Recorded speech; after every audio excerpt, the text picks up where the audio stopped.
RPN, the Roddenberry Podcast Network. This episode of Mission Log is brought to you by ExpressVPN. Take back your internet privacy today and find out how you can get 3 months free at expressvpn.com/missionlog.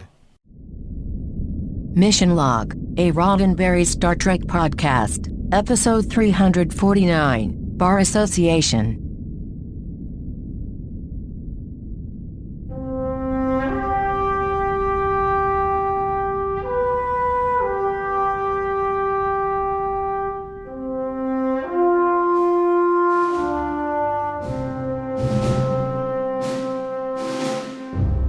Welcome to another episode of Mission Log, a Roddenberry Star Trek podcast.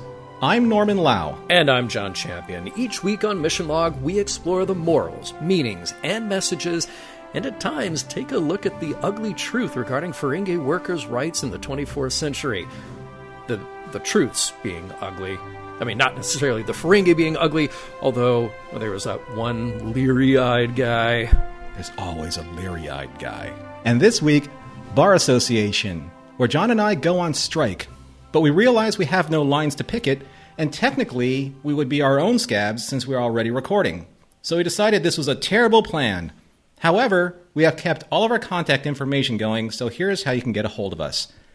If you'd like to chat with us, please contact us at these subspace frequencies. Mission Log Pod is where you can find us on Facebook, Skype, and Twitter. If you would like to leave us a voicemail, call us at 323-522-5641. Our email address is missionlog@roddenberry.com, and our show website, including discovered documents, is at missionlogpodcast.com. And remember, we may use your comments on an upcoming episode of Mission Log.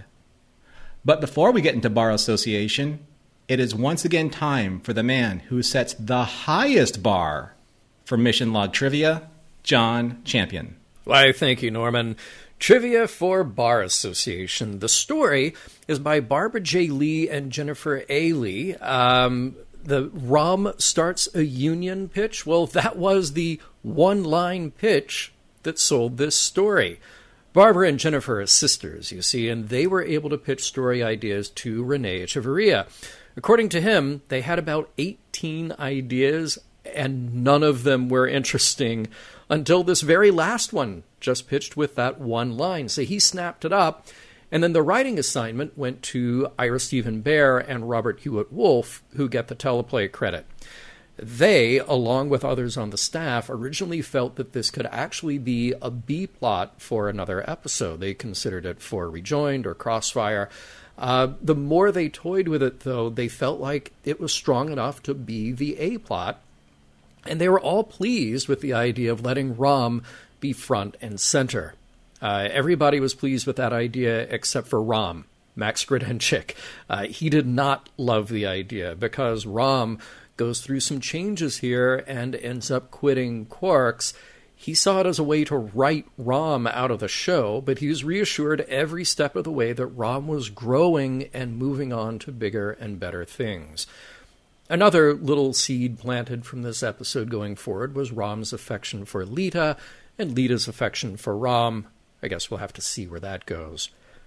This episode was directed by LeVar Burton. Here, LeVar truly making a name for himself as a director. He only directed 2 episodes of TNG, but now he's back for his 3rd on DS9. We most recently covered his episode, The Sword of Kahless, and he will be back for 7 more until he is on to Voyager and Enterprise. Oh, and by the way, that was LeVar's call to throw in a couple of Nausicaans. He wanted to have a couple of heavies, and he was like, hey, I really like the way those guys looked on TNG. Can we do that makeup and get those costumes again? So that was his input into that.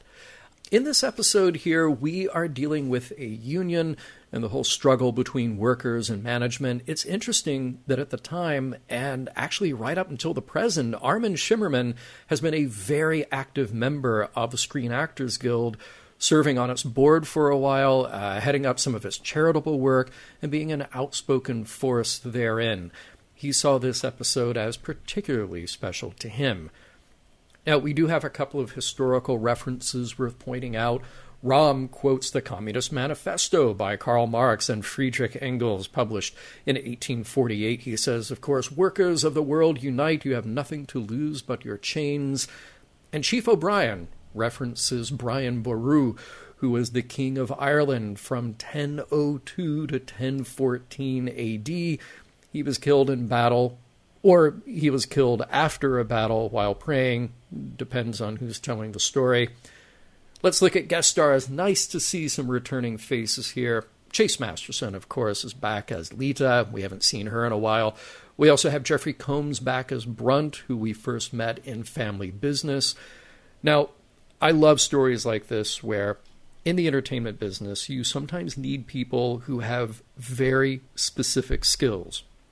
I mean, sure, there are actors who sing, actors who dance, actors who can ride a horse, or whatever the role calls for. In this case, we have two Nausicaans who are hired by Brunt to break up the Union. They're played by James Lomas and Sean McConnell, a couple of uncredited actors doing stunt work. What makes them so special, though? Well, the production needed two actors who were also professional dart players for the dart gag, and that's just what they got here. We also meet two more Ferengi who are in Quark's employ. There's Fruel, played by Emilio Borelli, and Grimp, played by Jason Marsden. Emilio got his start in the early 90s, really bouncing around various TV guest roles. Married with Children, NYPD Blue, Just Shoot Me, and this is his only Trek appearance. Jason is an actor, though, who shows up in so many places, commercials, feature films, TV guest roles, as a voice actor. Truly, he has an incredible resume. Just a few highlights are General Hospital, The Munsters Today, in which he played Eddie. The Munsters Today, that was the one starring other Star Trek alumni Lee Merriweather and John Shook. He was in Boy Meets World, Full House. And then the voice work that he's done is just too much to mention. He actually did have one other Trek appearance as a voice, uncredited, on TNG in the episode Silicon Avatar. Now, John, you mentioned a name, Jeffrey Combs. I understand that he's somewhat of a well-known figure in Star Trek. That's what I understand. Yes.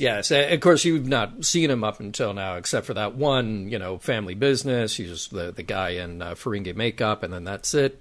Yeah. Technically, yeah. But I loved him in Reanimator. Yes. Yes. So good. Hey, ho ho, this Ferengi contract's got to go. Hey, ho ho, it's not our fault profits are low.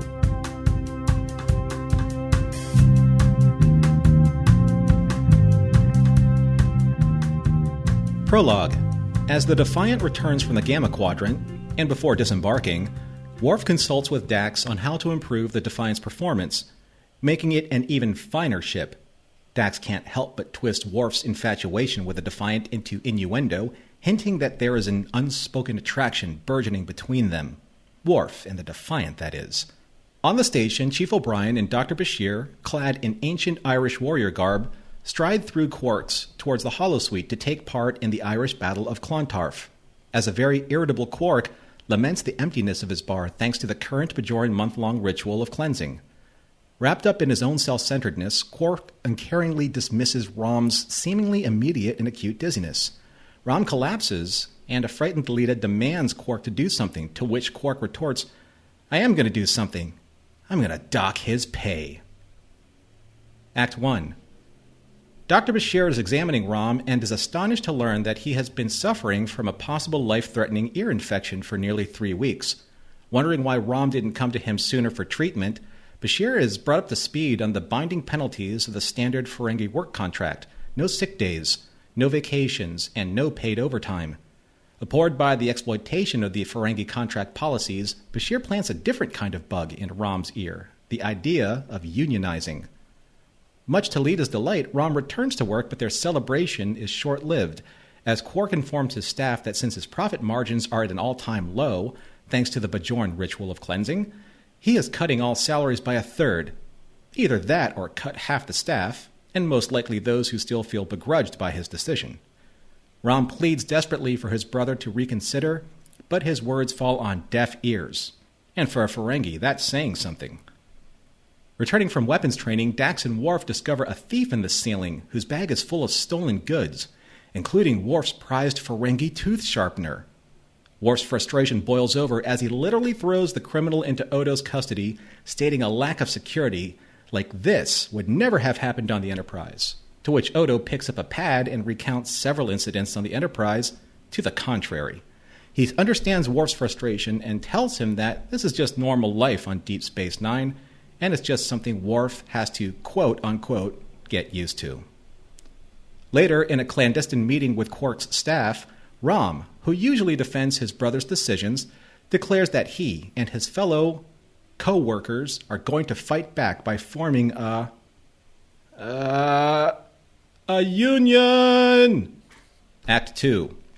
Standing there, utterly stunned and in disbelief, the Ferengi workers in the crowd rebuke such heresy as they believe unionizing will be their doom when, not if, the omnipresent lobes of the Ferengi Commerce Association hears of such a plan.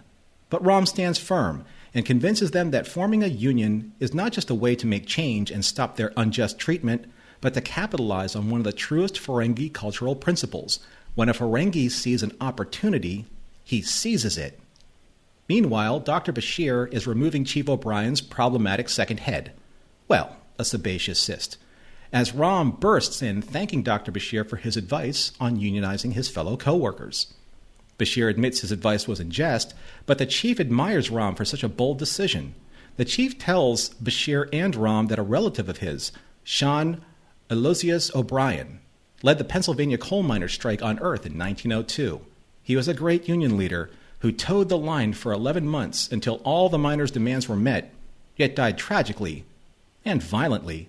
But more importantly, he died a union man. Inspiring words which Rom took to heart. Later in Ops, Worf continues to lament, quote-unquote, not getting used to his existence on Deep Space Nine. Earlier, it was simply about station crime. Now, it's just the chaos of daily maintenance problems which, much to Worf's surprise, delight the Chief as it gives him a sense of purpose and belonging on Deep Space Nine. At the bar, an unstoppable object meets the irresistible force as Quark is confronted by Rom and the members of his newly formed guild of restaurant and casino employees. Glossing over Rom's union demand, Quark's maniacal laughter fades as fear sets in his eyes, watching Rom and his guild walk past him, leaving the bar and going on strike. Act 3. As the guild continues its strike, it appears that Rom has leveraged their collective gold-pressed latinum to bribe Quark's patrons from entering. Quark has his own problems, struggling with a nearly empty bar and less than dependable holographic waitstaff. The question now is what will hold out longer, Quark's resolve or Rom's latinum reserves? It seems that Odo has become an unlikely ally in this affair since he dislikes both crowds and mobs, but is under orders by Captain Sisko not to interfere with a strike as long as Rom and his union remains unobstructive and peaceful. On the upper promenade, O'Brien and Bashir are quietly observing the unobstructed entrance to Quark's bar and take great exception when Worf ventures in, ending up with an escorted trip to the brig for the three of them and a dressing down by Captain Sisko. It seems that there was an ethical difference of opinions, which led to a kerfuffle, and finally with Bashir getting thrown across a table. Sisko leaves them to cool off in the brig until the morning. Now having become Deep Space Nine's labor negotiator de facto, Captain Sisko orders Quark to resolve this strike while reminding him that the Federation still owns the lease on the bar, one that is currently hemorrhaging latinum. Like Odo before, it seems that Sisko too has a handy pad worth of sizable debts that Quark's bar owes the station, enough to pressure Quark into negotiations with Rom.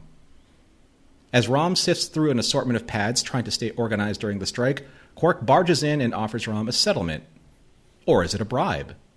Standing firm, Rom refuses the bribe settlement and even refuses Quark's appeal to being family. It seems that Rom has learned Quark's lessons well and spits the truth back at him, that when it comes to business, they aren't brothers. They are simply employer and employee. Later at the bar, Quark is surprised at the sight of a familiar Ferengi, Liquidator Brunt, who the FCA has sent, along with a few Nausicaans, to oversee ending the labor strike by any means necessary. Act 4.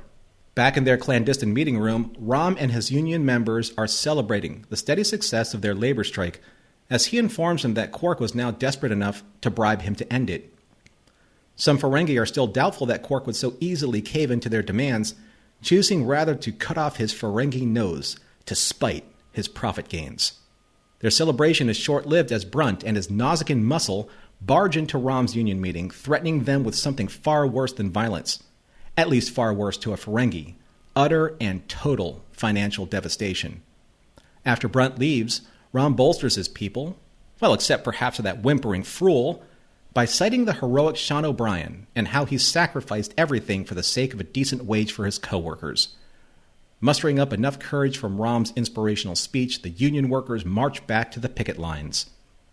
Meanwhile, after apologizing to Chief O'Brien about that officers' brawl, well, more of an officers' shoving match, Worf comes to terms with the controlled chaos of life on Deep Space Nine and informs the Chief that he will bunk on the Defiant, providing that it won't affect his daily duties, which will leave him alone and unbothered, a situation that pleases Worf immensely.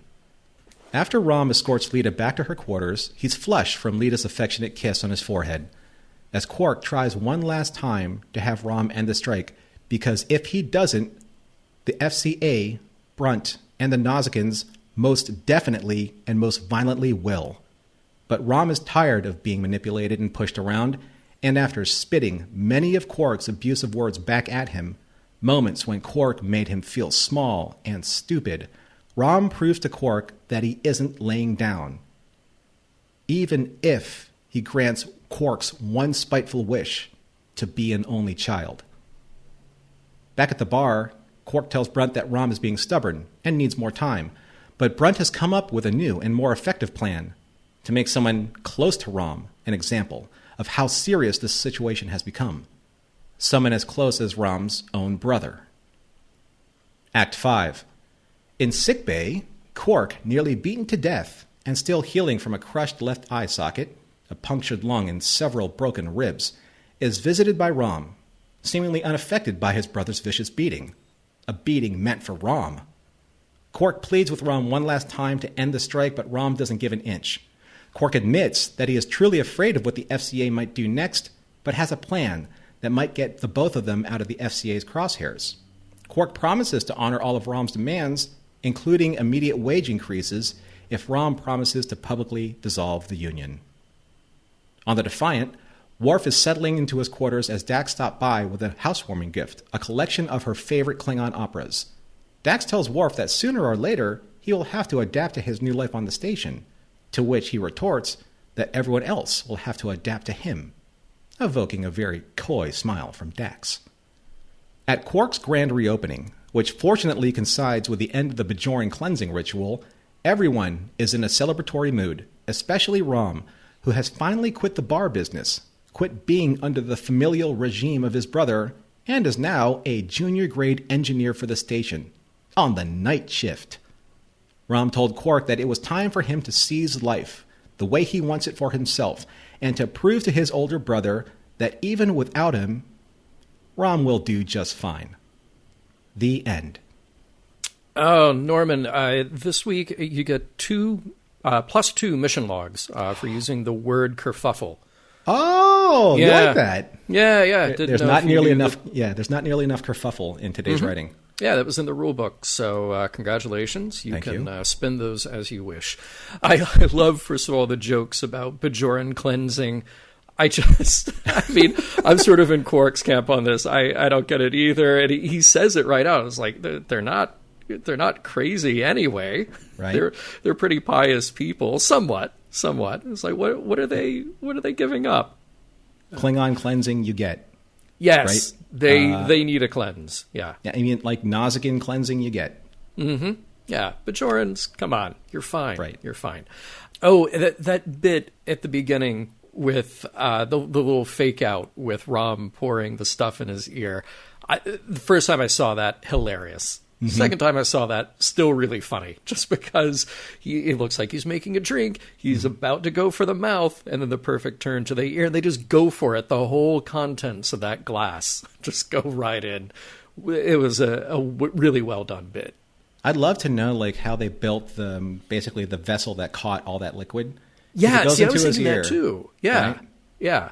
I mean, a lot of it kind of runs out on his uniform, but a lot of it looks like it goes right in there. And if you've ever worn foam latex, it's glued to your face, but there's also kind of a big pocket within there. So you do that once, and you just got a bunch of liquid between you and the mask. It's not good. Hopefully for Mac, that was a one take. For Max. Yes. Yeah. I hope so too. Interesting that in this episode, so many Ferengi who we haven't seen before. And for that matter, so many employees we have not seen before at Quark's. But really, we've only gotten to know Quark and Rom at this point. And I kind of was under the impression that they were the only Ferengi on board DS9. But there's a few of them. So that's kind of cool. I do have to say that, I feel like we didn't really see yet the Lita and Bashir relationship developing.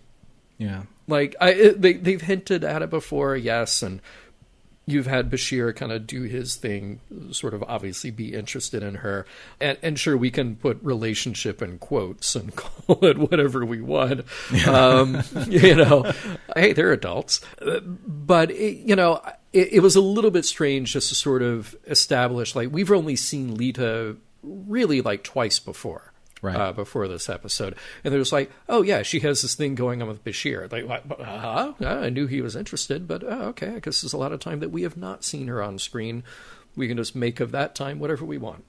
It's weird because, you're dealing with this, with Bashir having this entire relationship chase, with Dax, especially when he revealed to her, it's like, you love the chase, blah, blah, blah. The whole honey bear thing, with our man Bashir. But really, this one kind of caught me by surprise that they actually had some type of rapport.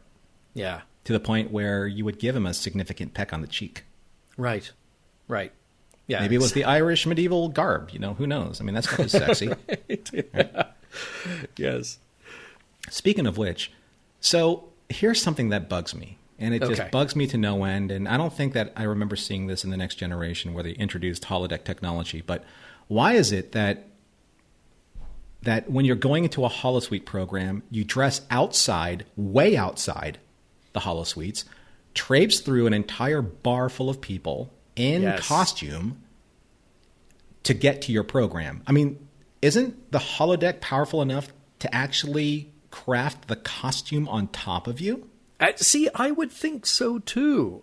And we did see it a little bit in Next Gen. Like, I'm sure that we saw Data walking around in his Sherlock Holmes before and after going into the holodeck. But it just seems odd because, first of all, well, that stuff has to exist or you have to make it. You have to go to your replicator like, oh, okay, today make this weird, 11th century Irish battle gear. Right.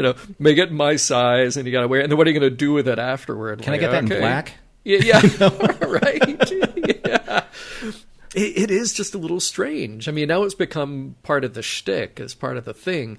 But you would think that this isn't something you would just have to keep doing.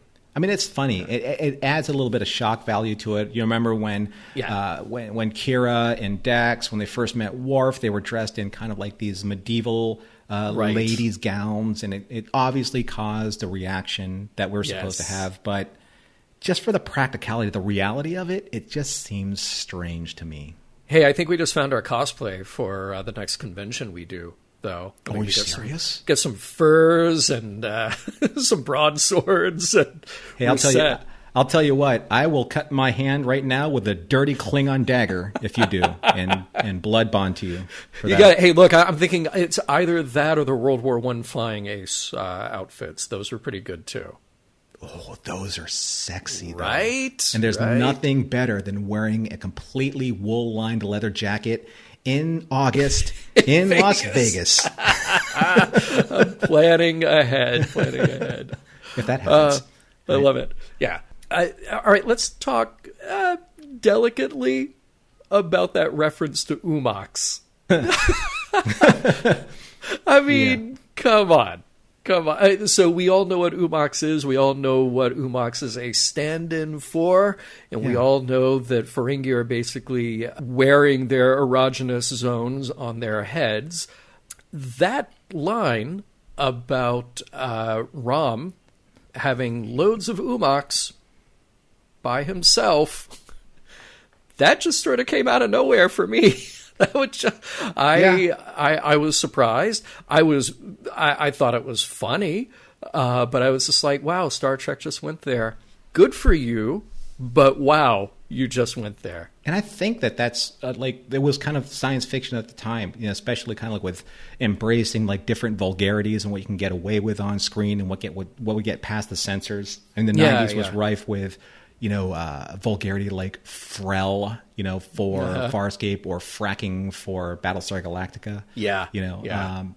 Or even just Chinese for Firefly. So pushing the envelope like this, everyone kind of like knows like I was going to tug on my ear, but you don't know what that means in Ferengi. It's like tug on my ear, wink, wink.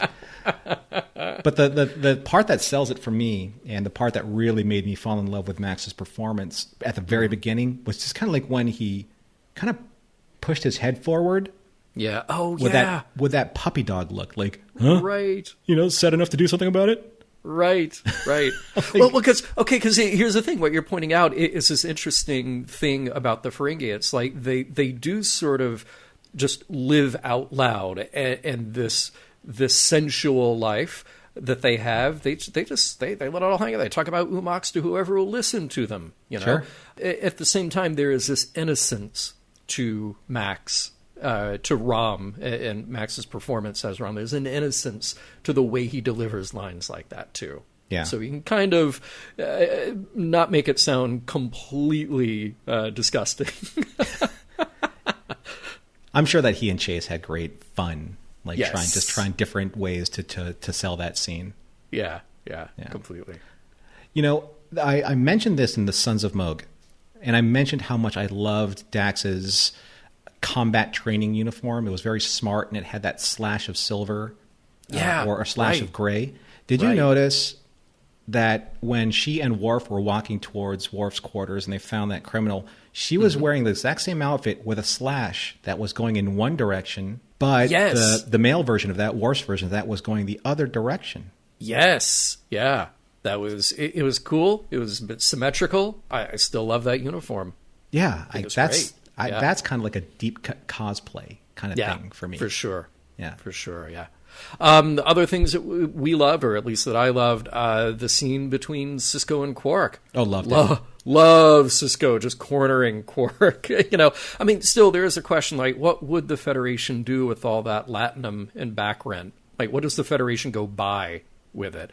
I don't know, make a trade deal for something else, I guess. Money question again. I promise I won't. I promise I won't. Let's see. And nice references to TNG plot lines when Odo points out security issues on the Enterprise. I thought that was very cool. Just kind of a subtle thing. Oh, right, that was Rascals. Oh, right, that was, the one with Rasmussen time with Max Headroom. We all remember that one, of course. As much as I dig that, though, it was kind of like, so Worf says, nothing like this would ever happen on the Enterprise. Oh, really? Because I have a pad right here at the ready. Yeah. Ready to dispute anything that you would possibly say about it. I'm like, yeah. Yes. I know that was a little, a matter of time, by the way, being the name of the episode. But, that was a little too on the nose that he's just got it right there. Unless he's just been waiting for that moment.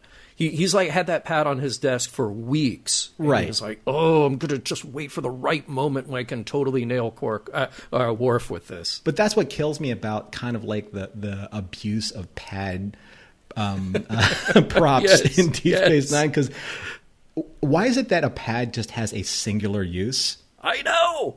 Right? I've got a tablet. I've got a pad. It literally just does everything. And I just need one. Just the one. That's it. My thing is that I kind of like gave it a little bit of a pass, but then at the end of this episode, Dax walks into Worf's quarters on the Defiant, and she holds up this thin piece of paper. It's almost kind of like an isolinear chip.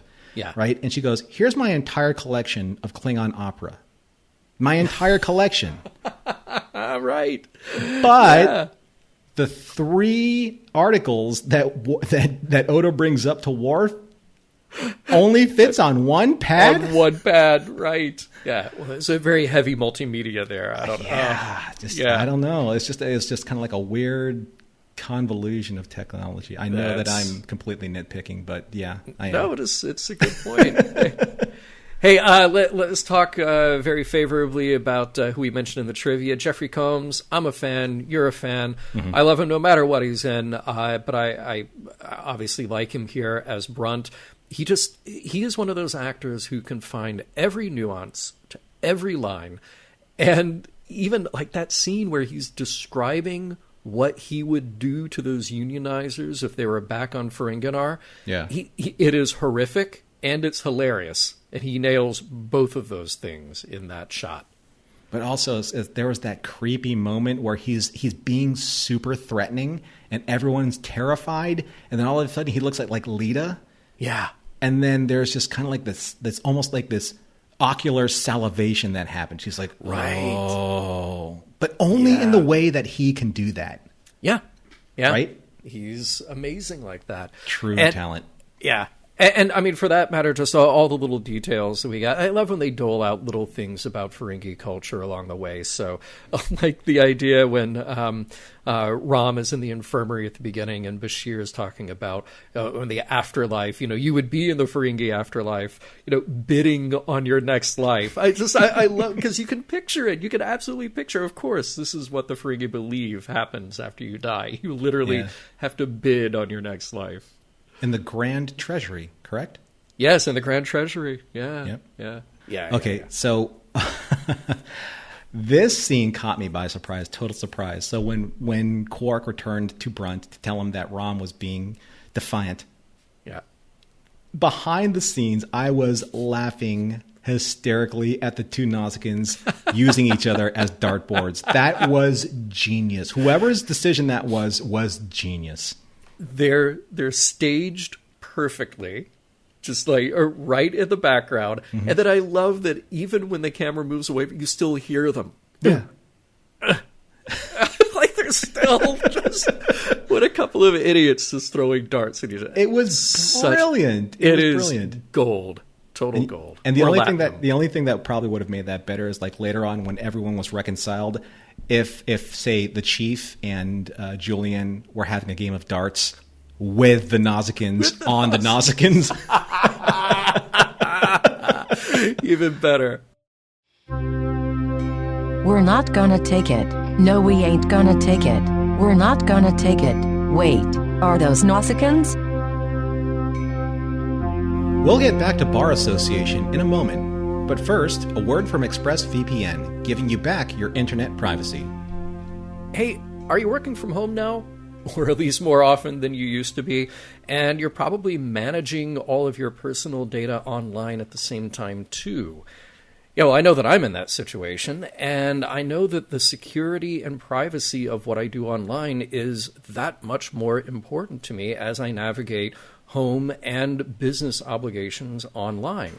So what I love about ExpressVPN is that I can have that running on all of my devices all at the same time and know that I am securely working from home, protecting my privacy and hiding my identity online.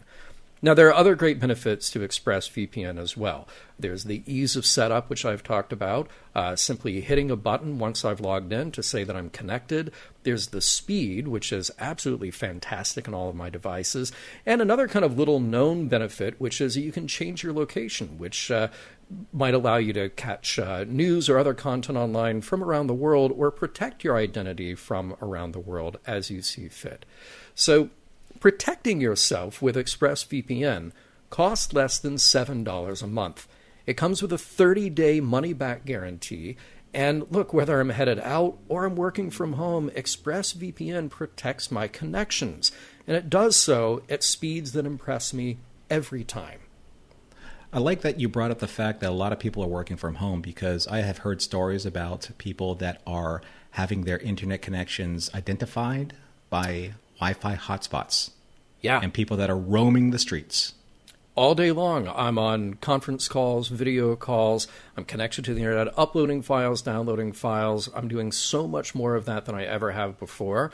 Mm-hmm. And just knowing that I can do so behind this wall of protection is a huge burden off my mind. So protect your online activity today and find out how you can get 3 months free at expressvpn.com/missionlog. That's expressvpn.com/missionlog for 3 months free with a 1-year package. Visit expressvpn.com/missionlog to learn more.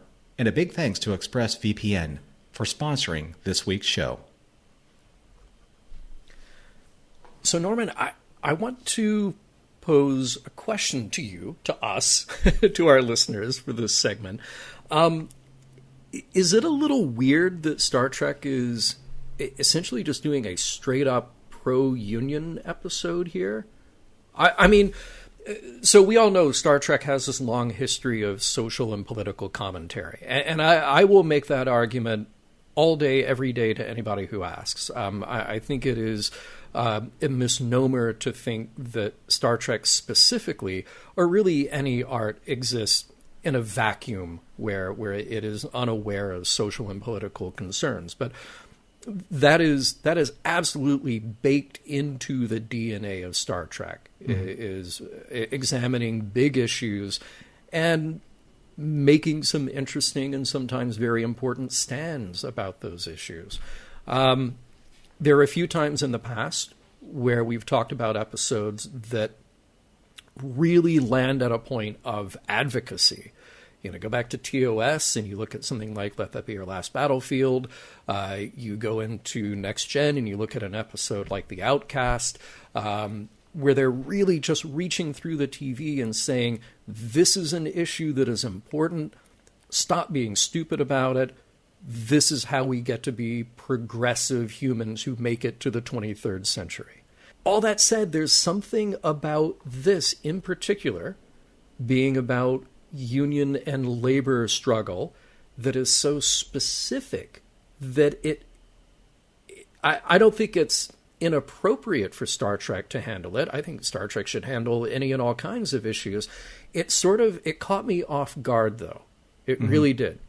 Because I usually think about Star Trek as dealing with things that are a little more vague and a little more almost like emotionally centered. Like we're talking about an ethical or moral issue sort of written large. Not to say that labor is not a big and important issue, but there was something about it that maybe it just felt out of step because we've really never dealt with it before.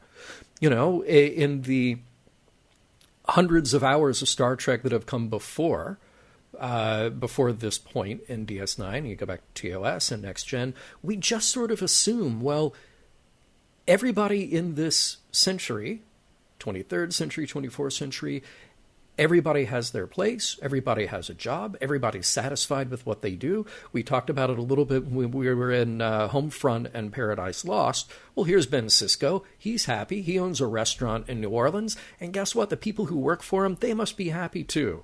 Even if their job is to... Joe Sisko. Joe Sisko, yeah. Even if their job is to, clean the toilets, to sweep the floors, well, everybody is happy with what they're doing because that is the world that we have.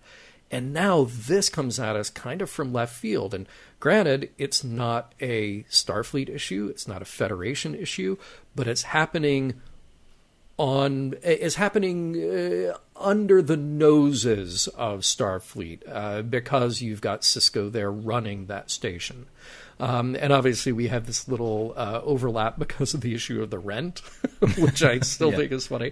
But I'm just curious if this surprised you the way it did me, and was it surprising to you that here's Star Trek basically making a statement saying like, hey, you know what? Unions are good things. Too bad we can't have a union here, but at least we were able to find a compromise between management and workers that's sort of like having our cake and eating it too. You know, it brings up a really interesting group of different points, because at first I always thought that this episode was about what you were talking about, the unionization and the policies of unionization and the exploitation of workers in the 24th century. That's what I thought this episode was about. And to many degrees, it is up to a point, because it does deal with that very, at the very forefront of the episode where Rom is suffering from this ear infection that he can't take off work for because the Ferengi cultural policy doesn't allow him to do that. Okay, so we're dealing with something very specific, very timely, actually, right now, just in terms of the way that workers of the world are being treated or mistreated, for that fact. And you know what, John? Here's the funny thing. If we did this show, say, 5 years ago, it wouldn't be as in sync as it is now with what's happening in current times. There's obviously a lot of distress and unrest that's going on with the labor population across the world. But I always found it interesting that Star Trek never tackled this particular issue, because yes, we understand that the Federation provides for the Federation up to a point. Yeah, up to a point. But what of the other cultures? Like the Ferengi culture. The Ferengi culture has very strict guidelines and contracts of how they treat their workers.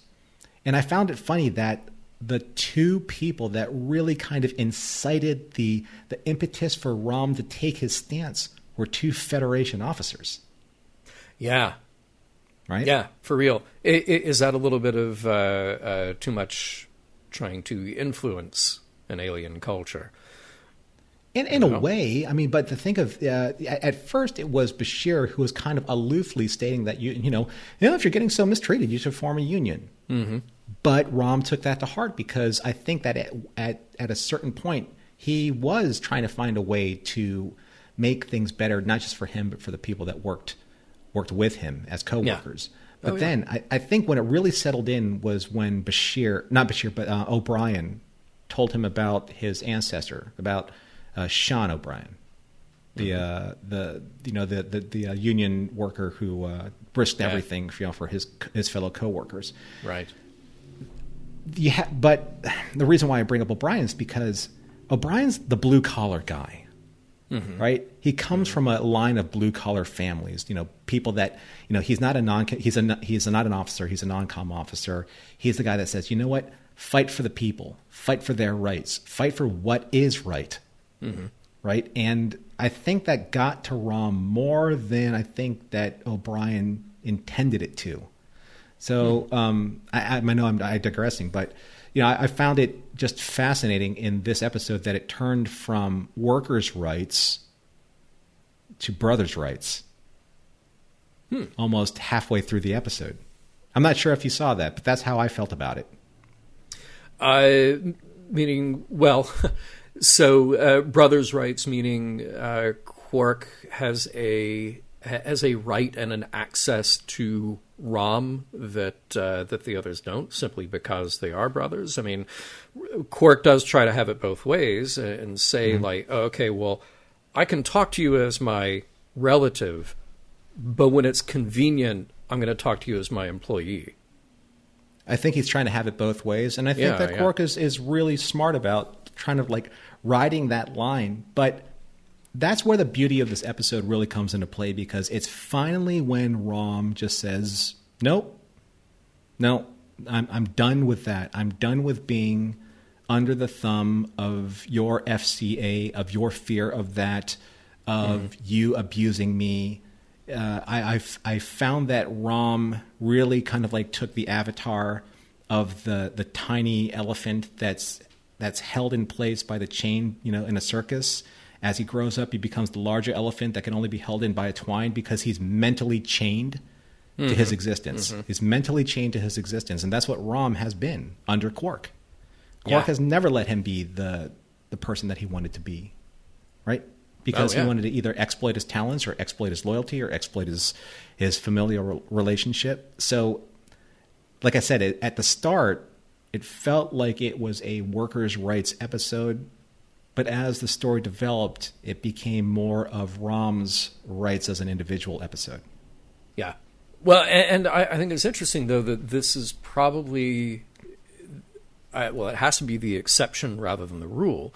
I imagine that most Ferengi who do business, and probably on Ferengi are, they, like Rom says, well, they all have the same contract. The labor contracts are identical for everybody. Right. And we all hope to be, hope to be the exploiters one day, to which Bashir says, yeah, you probably won't. Doesn't look like you're exploiting anyone. Right.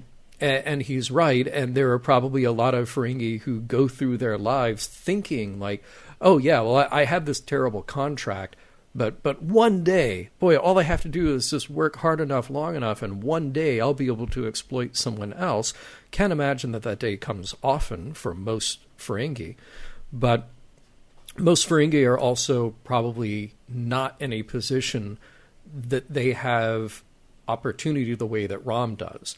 They're in this very unique situation where they are far away from Ferenginar, far away from the rules that are there. They're trying the best they can to stick to those rules while they're on DS9.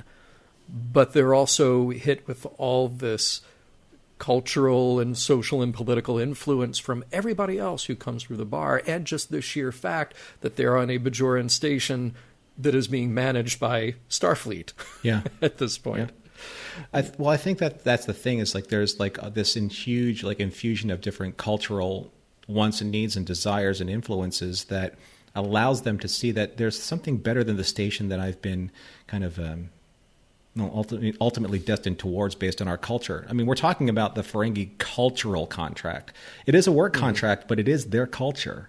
Yeah, that's right. The issue here, and that's something that Quark brings up to Sisko. It's like, you can't interfere in our culture. This is what we do. This is who we are, and you're Starfleet. You're supposed to be accepting of that. Now, of course, Sisko says, well, we kind of still own the lease in the bar, and you owe us a lot of money. Yeah. If you want to stick to your culture, you're going to stick to the fact that you owe us money.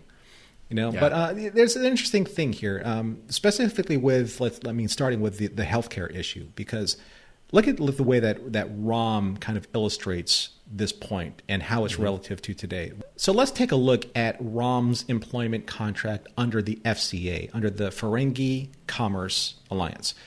His contract, cultural contract, says that he is prohibited from taking any unapproved sick time and unapproved vacation time, or basically anything that removes him from working all the time, every day. And he has to, it's kind of like today. It's like, some people are stuck, but choosing the lesser between two evils. It's either you work while you're sick, when you're putting other people at risk because you need to work, or you don't receive a paycheck that will help you pay for the health benefits that you don't have. Right. Yeah, no, I mean, seriously, it starts out with a healthcare problem. This whole thing starts out because of a healthcare issue, and we cannot turn a blind eye to that. That is front and center in this episode. I feel terrible for Rom, and I've been there myself, where it's like, oh God, I just have to push myself a little bit longer because I can't look bad in front of the boss. I can't risk losing my job because I miss a day. But by being there that day, I put myself and everybody at risk for something much worse. And we see that. I mean, we kind of play around with the idea of when we're recording this episode, but we're recording this in early April of 2020. And right now, there are a lot of people who are losing their jobs because of a health scare, a health problem. And those people then lose their health coverage and their health care, which merely compounds the same issue. To be without health care during a time that there is a health crisis, at least, this is coming from a couple of people who are recording in the United States. It's a different situation in other countries, but that is a singularly gigantic problem here. Mm-hmm. Yeah, and that's the one thing that struck me very identifiable and early at most was this healthcare issue, and the fact that even in the 24th century, there still is kind of like an aspect of that culture on this station that's run by the Federation, where and several cultures, you had Ferengi, you had Bajoran, I'm probably sure you had a couple other alien cultures in there that were suffering under the regime of these two these two opposing forces. Either you can either be sick and work, or you can be unemployed and not afford your health care. Yeah. In the 24th century. Yeah. Like that's, I mean, that's like, with, looking at Gene Roddenberry's vision of the future, that's supposed to have been gone. Yeah. Right? Yeah, exactly. Which is why it's surprising in this, being seen in a Star Trek episode. Sure. And again, there might be something baked into the culture of the Ferengi where they just don't go to doctors anyway. But I look at healthcare in the 24th century, and you look at what Dr. Crusher can do, you look at what Dr. Bashir can do, and I'm like, I'd stop by every couple of weeks. Even if I'm feeling great, I was like, you know what? Your technology is amazing. You can catch something early. Just, run a tricorder over me. Tell me how I'm doing. Cool. Right. See you again. But not all the Ferengi have this option available to them, clearly. So let's take a look at another interesting aspect of this episode. And I think it's something that didn't strike me at first, but after watching a certain series, or even watching a series previous to this, Star Trek: The Next Generation, and accessing the ideals and the issues of Measure of a Man. If Quark has the ability to create emergency hologram servers, or what I would like to call holoscabs. Nicely done. So why does he have employees? Yeah. Like if he would be better off just firing everybody, not having to pay them wages, not having to pay them sick leave if they ever got it, not having to pay them benefits, just take all of that money and pour it into upgrading your technology and creating holographic waiters or servers or Dabo girls. Yeah. Why wouldn't you do that? Yeah. Right. Why wouldn't you do that? Yeah, no, that's a really good question. I thought it was funny the way they played it off, but it was also a little too convenient the way they played it off. Oh, they just don't work. Well, they don't, because we've seen holodeck characters do some pretty amazing things, like serve Dr. Pulaski tea and crumpets. Yeah, or Moriarty walking outside of the holodeck, right? And taking over the Enterprise. I mean, exactly. It's not unseen in Star Trek. So when they introduce ideas like that into a show, I'm like, that's a very dangerous concept, because now you're actually admitting that it can be done. Yes, exactly. So if it can be done, then why aren't you doing it? Because it'd be a heck of a lot cheaper. You wouldn't have to deal with the issues of being an employer, and you could literally fire people at will and reprogram them to do exactly what you want, how you want, when you want it, and you can make your Dabo girls look exactly the way your customers want them to look. Yeah. Well, look, the high-minded part of me says, well, they wouldn't do that because there is something so ineffable and important about having that genuine human-to-human or human-to-alien contact that is simply irreplaceable by a holodeck. The other part of me says, well, if the Federation is charging for space and power, then the power bill goes way up when you have to run holograms all the time out in the open, not just in that little holosuite. So I'd probably go with that answer as at least the answer that satisfies why Quark would rather have real people there instead of holograms. But your point is well taken. I mean, in my opinion, I think that he would rather have real people there because it gives him literally a position of power over people. Yeah. You can't hurt a hologram's feelings. You can't make them feel that they have... That you know of. That you know of. You're right. You're right. Yet. Don't jump the timeline. But, but at least in this case, though, like the reason why Quark and some employers, they are who they are is because they like having people beholding to them. They like that power. They like that authority. It's what drives their day. There are people that are entrepreneurs because they love being able to be adored by their employees or have control over their employees. And you can't have that with a hologram because they will always say yes. You program them to say yes, and they will say yes, right? Or you erase them and you replace them with a program that says yes. Yeah. And at that point, why doesn't just everybody have all the holograms they need? Soon enough. We're just not there yet, John. The interesting thing also is that I always thought that this episode on the surface was about what we're talking about the abused labor force in the 24th century. But I did make a little bit of a comment of, for me, it was more of several smaller transformative stories wrapped up in this larger narrative of this political ideal. And I think that if you really look at it, or you may disagree, but there are the small stories of Rom coming into his own and Worf kind of like settling into his own at the same time. And they're all kind of like part and parcel of like self-negotiation. Rom is negotiating with himself to be a better version of Rom, to finally take ownership of who he is. And Worf is kind of doing the same thing. Worf is doing it. It's like, you know what?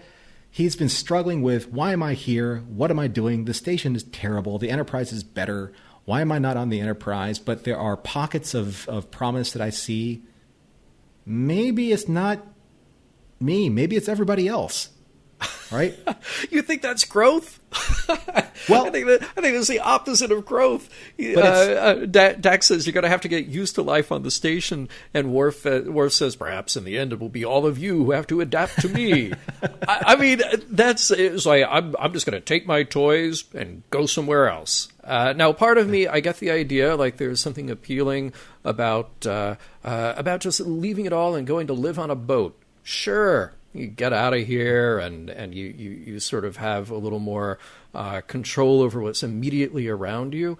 But at a certain point, I think in particular, I would go nuts with that.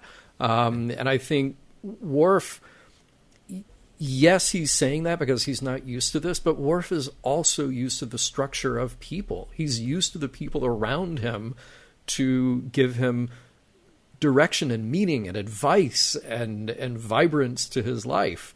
I think he's just in a mood. I think this is pouty Worf. I think all he needs is a good chat with his son to bring him back. Yeah, like that'll happen. Father of the Year. That's not Worf. What I was saying about the growth part is that I think it takes a certain amount of self-awareness to know that something isn't working. And instead of trying to, and instead of trying to butt heads with the system, try and remove yourself from the system, see what is working, and then kind of like reinsert yourself. Because it's not like he's isolating himself in total. He just needs to get away from, well, to be fair to Worf and to be fair to kind of like what happened at the very beginning of season 4, Worf just gets kind of like chucked in there. Just like, hey, like Cisco says, in order to fight Klingons, we need a Klingon that can fight for us, or something to that degree. I'm paraphrasing. Bring in Worf. Why not? No one asked Worf. Right? Right. Yeah. And he's been in a constant state of flux since. I mean, in that 2-part episode, I should say, Worf is just like, this, I don't know, man. It's like, this isn't me. I'm like, I'm a man without a ship. I'm a man without a crew. I'm a man without my forward leadership. So who am I? Yeah. Like, what am I supposed to do? And ever since then, he's been fighting the system on the station. And everyone's just like, deal with it. And he's like, no, I won't deal with it. You keep telling me to, but I won't. I don't think your guys are being fair to my needs. Yeah. Yeah. Right? No, I mean, look, that's a good point. I think he's being a bit pouty right now, but at the same token, they've been somewhat accepting of him, but they also dismiss what he's saying. Just, you'll get used to it. It'll work out. It'll be fine. And I get the impulse to just, take your sleeping bag and leave and go, set up a tent in the backyard. Say, I'm not gonna deal with you people anymore. But at the same time, and I don't necessarily know where all it's going, at the same time, I think he needs all of these people and he needs that structure around him. So we'll see where he lands. Well, I mean, I don't disagree. It's just that he was thrown way into the deep end. Yeah. So early, so quickly, expected to perform at peak performance. And going back to the whole employer-employee dynamic, that's really hard when you're taking, like when somebody with a very specific skill set is taken out of that, thrown into a different department, and expected to immediately return to their peak performance. And sometimes it's up to the employee to say, like, hey, you know what? I know what you guys are trying to do. Let me figure it out. But as of right now, you're not going to get my best because you're expecting something I'm not comfortable delivering. I will, just give me a moment to figure it out. And I think that's what's happening when he goes on the Defiant. Forget it.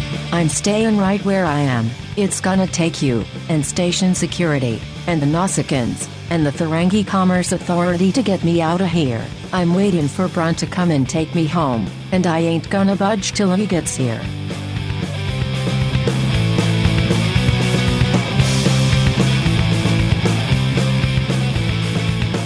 Our association, we made it to the end without a major labor dispute, although, I don't know, we haven't had our executive producer on the line in a little while, so maybe I should save that. We'll see. But Norman, at the end of the day, this episode, Bar Association, of course, we'll get into the morals, meanings, messages, and seeing what makes it tick, but does the episode hold up? Does the production, how does it hold up for you? I really enjoy this episode quite a bit because I think that there's a far greater message that is being said here than what I originally thought this episode was going to convey. And I really, really enjoy the byplay between Rom and Quark in this episode because I have an older brother. Because I have an older brother that I'm not saying that my older brother is Quark, but but what I am saying is that my older brother has looked out for me with that kind of tough love that Quark is showing towards Rom. It's not that he doesn't think that his quest to create this union and to fight for workers' rights is necessarily wrong. It's just that every single time that he challenges Rom proves to him with the exact same amount of zeal that I'm doing the right thing, that I've learned, that I have grown up, that I have become an independent person, and you have to respect that. And you have to deal with the fact that at a certain point in time, I am going to leave you. And you're going to have to deal with your life on your own because you're no longer going to have me to be your whipping post. And I'm sorry, that's the way that it's going to be for Rom.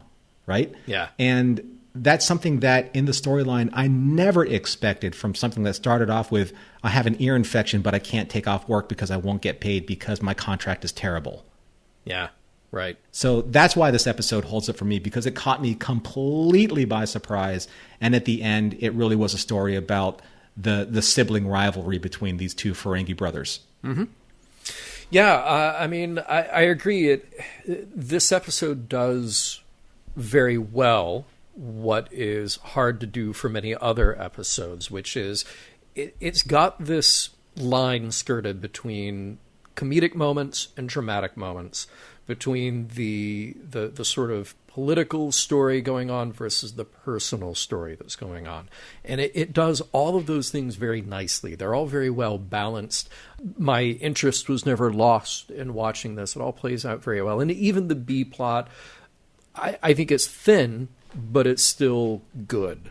And it's good because Worf is an interesting character, and we're all interested in seeing how he acclimates to what's happening there. I feel like if this episode had come too early in the run of DS9, we might have felt differently. Mm-hmm. But where this lands, we've had some time with Quark and Rom, and this is a really excellent way to extend those characters and explore a bit more with them. And I just love the growth that we get out of Rom. Do we get growth out of Quark? Well, maybe. You know, he's pretty awful through most of it. And you could look at his compromise as self-serving, but that compromise also benefits the people who are working for him, and they're all happier at the end. So a little bit of a win-win all around there. Yeah, I just think it's done well, and it's directed well, too. LeVar Burton got a lot of good moments out of his cast, and he also did a lot of really smart things as a director, like putting those Nausicaans in the background, not overplaying the joke. And then that fantastic crane shot coming up from the lower deck of the promenade to the upper deck and then following O'Brien as he has a conversation. So, like, those are just really technically well executed moments in this episode, in an episode that is already well written and already kind of firing on all cylinders. What about messages? I think you hit some already, but are there more there that we should talk about? Well, there's one thing that actually does kind of mug me a little bit. It's a small criticism of the episode, but it's very much kind of like in the vein of Star Trek, where you have almost a little bit too clean of a resolution. Yeah. Right when kind of like the gravitas of the episode is taking hold. It's basically when Quark is laid up in sickbay and his face is just trashed, his body has been beaten, and he negotiates with Rom that he's supposed to do things like, if you do this, I will honor all of your needs, all the Union wants, and all of your demands. And then all of a sudden, whoosh, reopening, and everyone's happy. And what happened to Brunt? What happened to the Nausicaans? What happened to that part of the threat of the story? Because I really wanted to see Brunt again, and how Quark and Rom work together to basically overcome that insurmountable odds. Yep. Odds. Odds. Insurmountable odds. Yes. Yeah. But you know what I mean? It's just like all of a sudden they said, okay, everything is hunky dory. And then now Major Kira is ordering double of everything. Hold the conversation. Right. Right. Yeah. Yeah. I see that as a little bit of a problem there. A little too clean, but they gave us a story with a happy ending. So that's fine. They're allowed to do that from time to time. Messages for me, I think some of them are just very clear cut. Don't come to work if you're sick. Especially now. Treat your employees with respect. Yes. Treat your boss with respect, too, when it's deserved. And what are we looking at here? Blood is thicker than latinum? I mean, they can play off this thing as we're business partners or we are employee-employer, but we're also brothers. Ultimately, at the end of the day, all of that stuff is simply trumped by the respect that is shown in that relationship, whether it's respect shown to the brother or respect shown to the employer or employee. And, I think this episode is about compromise, that you can compromise, you can reach compromise if you try. That certainly goes for Quark and Rom. Look, it sort of goes for Worf, although his version of compromise, I think, is very interesting right now. Like, his arc in this episode is fine, but again, I feel like they left us hanging a little bit. How long can this actually go on? I guess we will see. Well, I think that they're trying to just develop this kind of tit-for-tat kind of cat and mouse relationship with he and Dax. Yes. So definitely. I find, and nobody smiles the coy smile the way that she smiles that coy smile. That's very true. Very true. But I like what you said about blood is thicker than latinum because, first of all, latinum in its liquid state is probably pretty thick before it gets pressed into gold. Sure.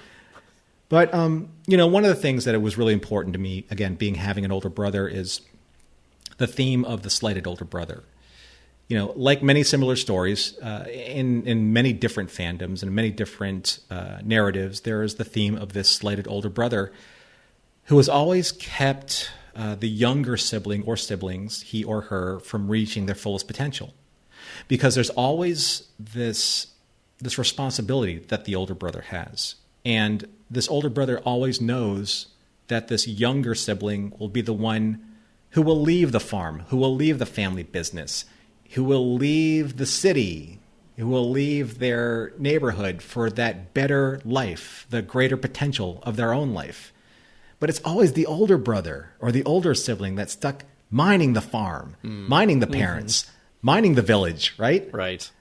And they're always a little resentful when that younger sibling grows and blossoms and becomes better than they ever could expect for themselves. Because the eldest, that older sibling, never had that choice. Never. Yeah. They were always burdened with responsibility. That's how I see Quark and Rom in this episode. Quark was always burdened with the responsibility of being successful in the Ferengi culture. And Rom, with Quark knowing how brilliant he is, how intelligent he is, needs to keep him in check, because once Rom understands that, as he does in this episode, Rom becomes independent and Quark loses control over his family, i.e. losing control over himself. Yeah. Well said. Mission Log is produced by Roddenberry Entertainment. Executive producer Rod Roddenberry.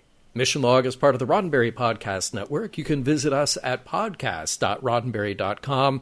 Enjoy our entire family of podcast entertainment, including Women at Warp, Priority One, The Trek Files, Your Daily Star Trek News, and Shabam. Shabam! If you would like to support Mission Log directly, you can do so at patreon.com/missionlog. And for more Star Trek news and discussion, be sure to visit trekmovie.com. On the next Mission Log, a session.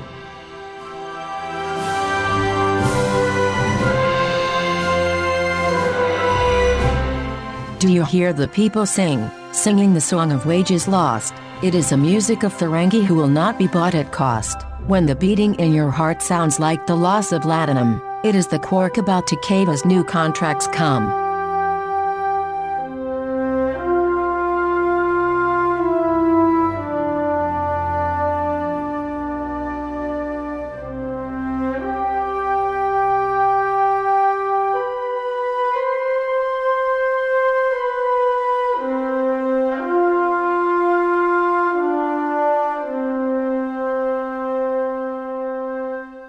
End transmission. Podcast.roddenberry.com, the Roddenberry Podcast Network.